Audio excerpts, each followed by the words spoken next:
Você conhece a Arquibasílica do Santíssimo Salvador e dos santos João Batista e João Evangelista?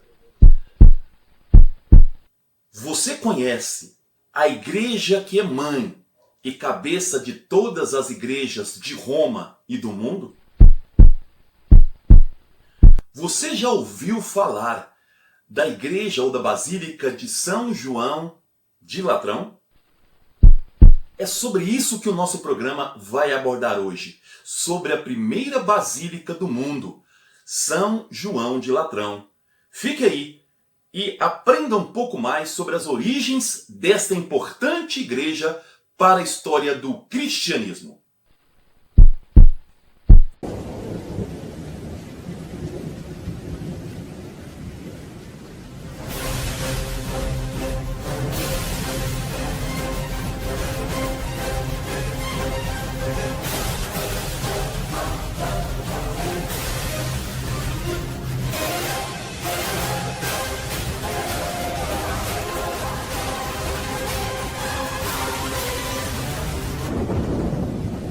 Oremus dilectissimi nobis Deum pro ecclesia sancta Dei.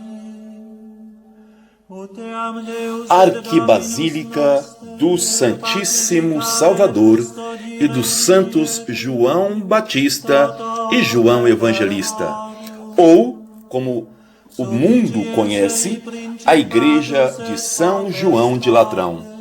Trata-se da igreja mais antiga do mundo, cuja construção remonta ao século IV. É a igreja da Catedral de Roma, sé episcopal do bispo de Roma, ou seja, do Papa.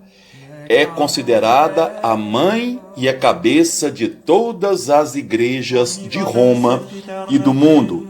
Nela foram realizados 5 concílios ecumênicos e até o século XIV foi a morada dos papas. Hoje, no programa História e Cristianismo, nós vamos conhecer um pouco mais sobre a origem desta igreja, entre a lenda e a história. Fique conosco! Quando um turista visita a cidade de Roma, atrás de sua história, de seus sítios arqueológicos e de suas igrejas, mal sabe ele que a principal igreja do cristianismo não é a Basílica de São Pedro, e sim a Arquibasílica do Santíssimo Salvador e dos santos João Batista e João Evangelista, ou seja, a Igreja de Latrão.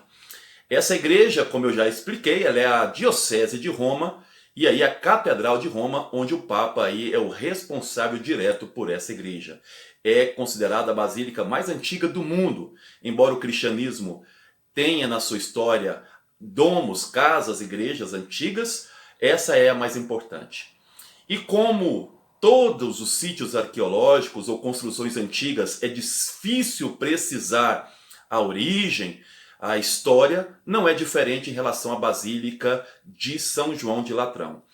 Nós temos lendas a respeito dessa igreja e temos também dados históricos. Embora, mesmo quando falamos de história, existem historiadores e correntes que divergem entre si em relação à origem dessa grande construção da história do cristianismo.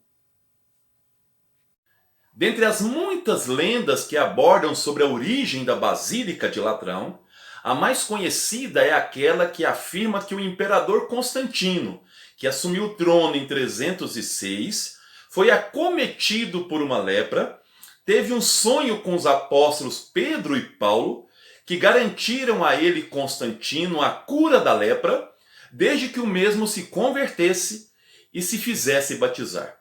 Ele procura o bispo de Roma, Silvestre I, que está refugiado no monte chamado Sorate, porque os romanos perseguiam o cristianismo nesse momento.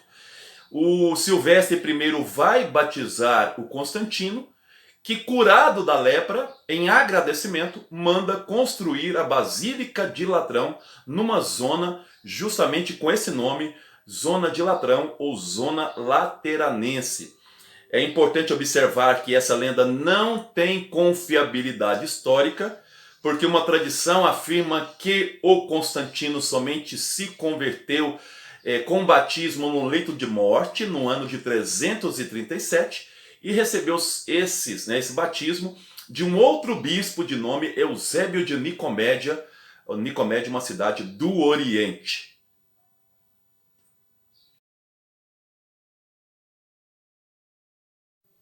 A Arquibasílica de São João de Latrão passou por várias transformações ao longo da história. Ela foi saqueada, foi incendiada e passou por diversas restaurações, principalmente no século XVI e século XVII.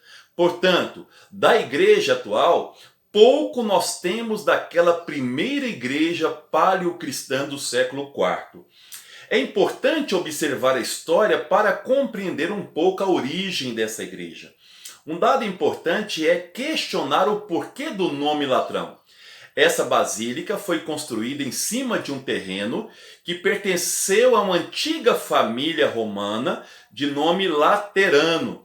Nós temos contato com essa família, principalmente através do historiador Tácito, que no século II escreveu seus anais, onde ele vai abordar que um tal de Plaucio Laterano armou uma conjuração contra o imperador Nero, ele foi morto e os seus bens confiscados, passando para o erário imperial.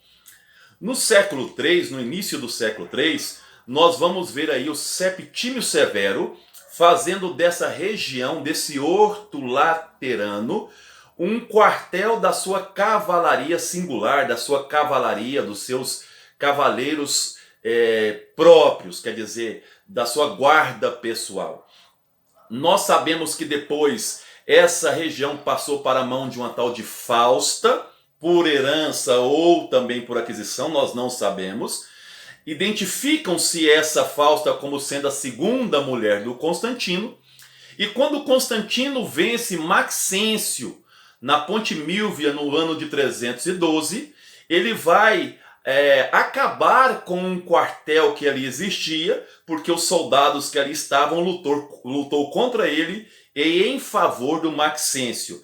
E esse território, portanto, ele vai passar para o Papa chamado Melquíades, que era então o Papa da época, como agradecimento pela vitória na Ponte Milvia, que ele, pelo menos essa é a narrativa de Eusébio de Cesareia, atribui aí a um sinal divino no céu que antecipava a sua vitória. E então o Papa Melquíades vai dedicar essa basílica ao Santíssimo Salvador. No século IX, o Papa Sérgio vai dedicá-la também a São João Batista. E no século XII, o Papa de nome Lúcio vai também dedicá-la a São João Evangelista. Daí o nome Santíssimo Salvador e São João Batista e São João Evangelista. Portanto, essa basílica ela tem uma ligação com o imperador Constantino, porque foi ele que fez a doação do terreno para o Papa Melquíades, como agradecimento pela vitória ali em relação ao Maxêncio. E essa basílica foi construída em cima de um território que pertenceu a uma família de nome Laterano. Aí vem o nome São João Laterano, ou São Giovanni Laterano, ou São João de Latrão. É isso aí. Peço que, se você gostou desse vídeo, divulgue e compartilhe a nossa página para que possamos aí ter maior qualidade nas nossas publicações futuras. Fiquem com Deus!